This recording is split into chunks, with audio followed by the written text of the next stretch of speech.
ஃபைனலா மும்பை வாயில சன்ரைசர்ஸ் கம்பை விட்டு ஆட்டிட்டாங்க. முழு சட்டைய சாயம் போற அளவுக்கு துவைக்கலாமா?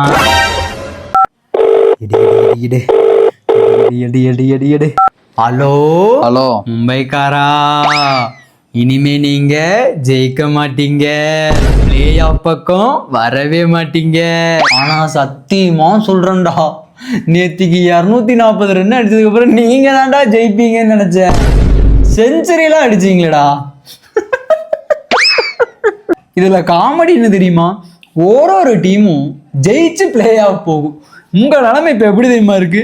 சில டீம் தோத்து நீங்க ரன் ரேட்ல அதிகமா அடிச்சு அதிக ரன் வித்தியாசத்துல ஜெயிச்சு அதுக்கப்புறம் தான் பிளே ஆஃப் பக்கமே வர முடியும். எனக்கு தெரிஞ்சு மும்பை டாடா குட் பாய் அப்படிதான் நினைக்கிறேன். எங்க கிட்ட 5 கப் இருக்குது, உங்ககிட்ட 1 கப்பு 2 பொம்பளை கப்பு. சரிடா, உங்களை மாதிரி ஃபிக்ஸ்டு மேட்ச் ஆடியா நாங்க அந்த கப்பை வாங்கினோம். நேத்திக்கு நடந்ததுலே கேவலமான விஷயம் என்ன தெரியுமா? 5 ஓவர்லயே 100 அடிச்சிட்டானுங்க. ஏன்டா ஒரு பவர் பிளேல கூட உங்களால ரன் கட்டுப்படுத்த முடியாதாடா?